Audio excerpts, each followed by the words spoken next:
All right, welcome back. So continuing in chapter 2, this is actually this will be a fun lecture because we get to finish with sort of the potential flow and some of the ways that you can go do it, and then we're going to write down all the things that are wrong with that it's not going to capture. So this is actually kind of a fun way to bind this analytical thought, but yet not get trapped in the tool itself. And so we had finished defining the kind of compression value, beta, and then last time I didn't fully write out the version that we are solving, but in the end, it's just on that 2D, the 2D system, right? It's actually just this, the second derivative of the velocity potential with respect to x multiplied by that beta, the second derivative with respect to z, and then that's equal to 0. And so, so the answer is we can go solve that. In fact, of course, you can go solve it numerically. It's how we want to do it in our days. But there's a fun way we're going to get to here in a second. But this in the end is, okay, we have a flow field, but what we're actually after is, pressure distribution around, say, an airfoil. Right? We have an airfoil and there's flow coming at it. And we want to know what's the pressure distribution, like what's the lift, what's the drag. That's what we're after, right? And so write down here just the pressure coefficient, and this is P minus P naught over 1/2 rho V naught squared, right? This is our coefficient pressure. We were looking for this distribution around whatever this object is, okay? From Bernoulli's theorem, and this is going to get messy just for a second. A lot of times when it gets this messy in Kuchemann, I'll skip over it. But this one's, I just want to highlight the power here of what we're doing, okay? And so this first part is actually just kind of standard ideal gas conversion Bernoulli. And then you end up having this long term, 1 plus gamma minus 1 over 2 Mach squared.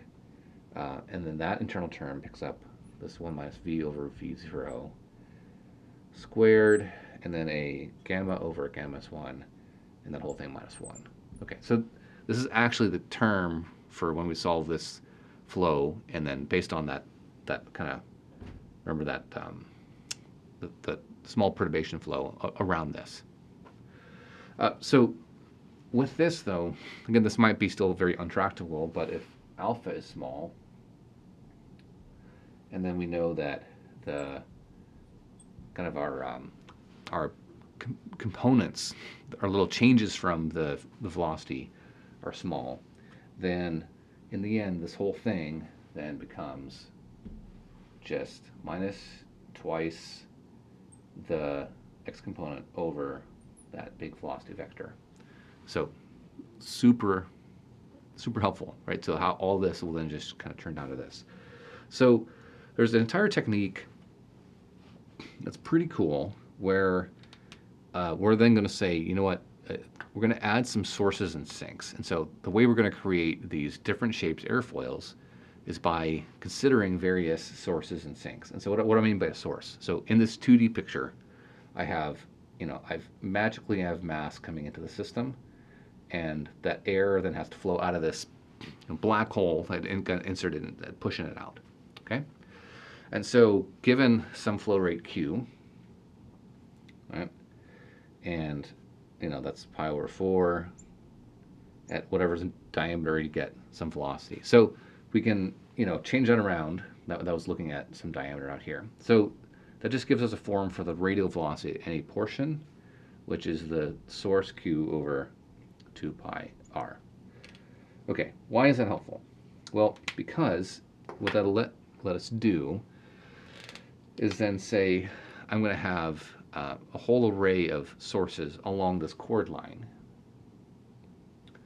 and sources or sinks that are going to create effectively a magical boundary around this that exactly matches the shape of my airfoil, where the velocity is 0. I'll basically hit my boundary conditions by having the right sources and sinks to where it's equivalent as if there was a wall there.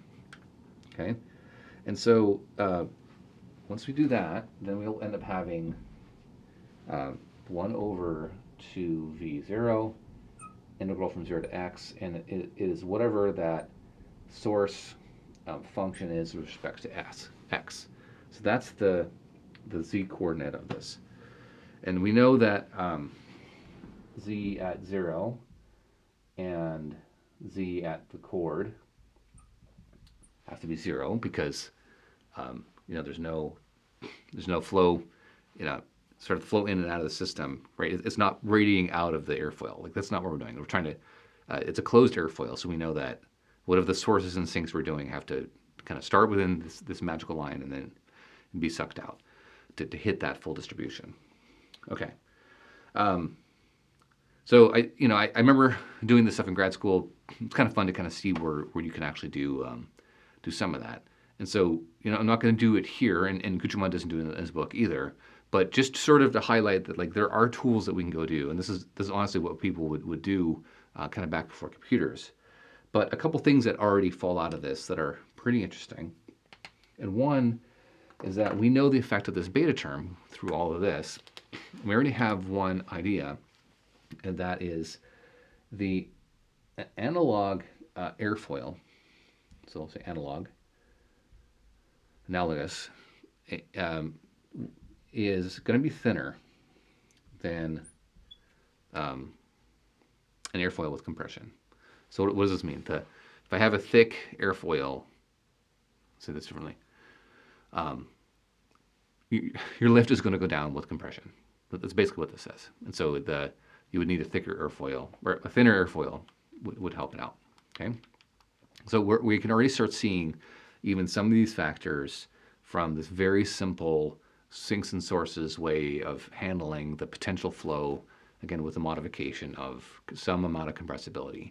Now, the other thing, and you can look at this from the equation, is this only works when b squared is less than 1. Is when Mach number is less than 1. Okay, so b is small and gets smaller, but if the Mach number gets too big, this whole thing flips. And so it actually goes from into a hyperbolic equation.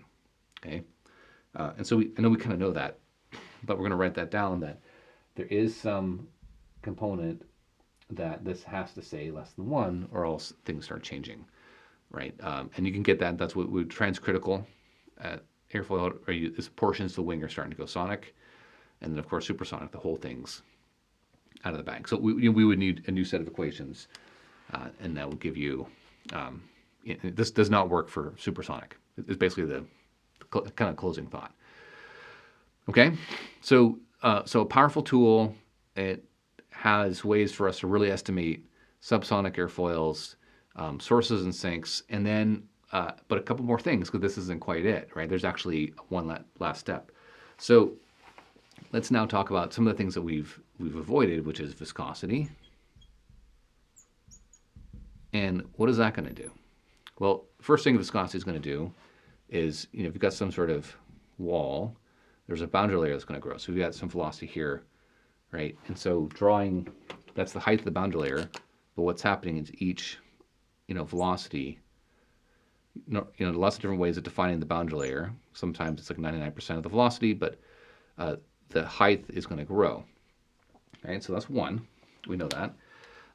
The flow can also break down, right? This could actually have, if this has an adverse pressure gradient, if I got something kind of pushing back this direction, well, we can leave it mysterious for the moment. But if you have an adverse pressure gradient, then the same sort of thing you might have in green. Let's say right here, I have a normal boundary layer, but here it's starting to push in. And then here, it's actually an inflection point. And then here, it's reversed. So this is actually the flow is going backwards. And so if I were to draw what might be kind of flow lines in this, you would actually see that you would get some sort of flow separation right here. Okay, so the whole thing will change. All right, that can happen with a pressure gradient. Well, how do you get pressure gradients? Well, this could be an airfoil. It could be a compressor blade, like doing work, trying to push. You're actually trying to push against downstream pressure, and so there's some adverse pressure gradient that's going to stop. That's why you can't get infinite compression with one compressor blade. You actually your airfoil on each compressor blade flips out. Okay, you can also get adverse pressure gradient by just going around a bend, right? And so this is because it's going to slow down, right? So by Bernoulli's theory, the velocity slowed down, the pressure went up, and so you end up getting separation. And this is why we have separation, say like around a golf ball or what have you. So same sort of thing. There's going to be separation. So the flow is going to go, and then back here is going to be all the separation. Okay. There can be 3D flow separation. So this is just 2D, but you could have, coming off of like a delta wing, right? So you could have an aircraft with a delta wing. Here's my aircraft, delta wing, right? And that's looking end on, but you'll get these vortices that sort of shed off that tail. So kind of a three-dimensional effect. You can even get them off the nose, right? Pulling out an angle of attack, it'll shed these vortices. Shocks. Okay, if I have a wall here and there's a big fat shock, then same sort of thing. I might have this boundary layer growing. We'll draw here. Again, there's a boundary layer that's coming, and then that shock's going to happen, and I'm going to get a big old fat recirculation bubble, and boom, this thing detaches from the wall. This is actually one of the things we have to manage when we're doing inlet shocks. You gotta worry about what is that shock doing and how much, what is it going to do to that boundary layer and effects downstream with an inlet shocks. Okay, and then the last one of just all of these is actually kind of coming back to this airfoil, and then saying that there's one last condition here in order to fully solve what's the flow field around this airfoil. And I'll just draw. Okay, I'll draw 2 airfoils, and I'm just going to draw them as a line. Okay, and on the first one is there's nothing according to these equations to saying that I don't have a streamline that comes here and stagnates, and this one comes here and rounds a corner, and then they all run off like this. Okay, rounds corner, runs off, runs off. That's a valid solution to this, but that's not what happens, right? So in fact, what you end up seeing is that the flow here has to be perfectly aligned. This is called the Kutta condition. And what that forces it to do, by changing this where this flow has to be aligned, right, you then get the true solution of the flow and how it stagnates, and then you actually get a big fat vortex that comes off of it. Okay, and so the Kutta-Joukowski conditions actually I can actually just estimate this vortex. In fact, I can abstract out here and say that there's some thing here that's creating a vortex that gives me lift. It's why people will call it circulation. It's why if you had a spinning cylinder, it will also create lift. It's doing the same thing, and so that's an interesting one. Imagine I have 2 plates here. And this is basically an airfoil at 90 degrees. Same sort of thing. If I have a flow coming here, there's nothing to say that's illegal, and that the flow kind of comes around and turns and does this. Well, that's not true, right? Flow, yes, this would stagnate, but the flow here would separate, right? And it's actually because you're creating big fat vortices. The wake that we're used to seeing is what ends up happening. And so same sort of thing, you can apply what amounts to be the Kutta condition here and saying, no, that the velocity here and the velocity on this side have to exist, which is the only way I can do that is by effectively adding a vortex sheet right there that causes that to work. Okay, and then the third one is kind of fun. I'll draw here and here. Might get a little busy, but imagine I have a splitter plate and I've got a low velocity on the top side and I have a high velocity on the bottom side. Okay, same sort of thing here, top, bottom. And so this would come off and say, hey, no problem, not a big deal. But right, same sort of thing, Kutta condition on here would say, no, this is only going to be true if there's a vortex that helps speed up the side. Well, what that ends up doing is then creating this you know, growing shear layer. That's the Kelvin-Helmholtz. That's your Kelvin-Helmholtz vortex stream. So it's beautiful stuff. So all of this is just kind of the start. And I really appreciate Kuchemann sort of early in this phase, kind of, rolling up the sleeves and sort of, and this can get a bit messy, right? But driving this down and saying, hey, this is useful. We can adjust for some compressibility, not all, right? We can't go sonic. And that we have these tools where we can add sources and sinks to actually create any kind of airfoil shape and then evaluate the pressure around it to get lift. But the correction we have to make, we have to go make the correction for the Kutta condition and make sure it's not fake solutions. It's actually real solutions that'll create a vortex. And by the way, the Kutta condition is basically ergo proven. I don't know if it's proven or not. I'll say it is. It's basically the role of viscosity is doing this. And so you only get this solution as possible by ignoring viscosity. And as soon as you add even just a little bit of viscosity, and we've even done numerical experiments where just even the slightest bit of numerical viscosity, just by the way you code up your system, you could actually only get solutions that look like this, even if you were trying, you didn't have any viscosity terms, just the sort of the numerical viscosity from your algorithm, you would not be able to even do this. You would always land at this condition because you've created your own stuff. So just viscosity in general isn't going to be captured by this, and that it can create all sorts of halves. It's not just a boundary layer. It can turn into a separating boundary layer with adverse pressure gradients. Once you throw in shocks can create separations. You can have three-dimensional vortices. We'll talk about later how we can actually harness some of these for lift. But just sort of framing it out that you have to be careful, which is even true in these days, right?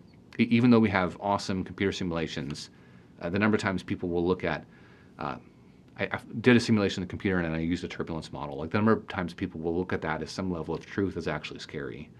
Because the answer is, no, you have to understand the limitation and there are all sorts of real things that can happen that you're not quite capturing. So we'll see you next time.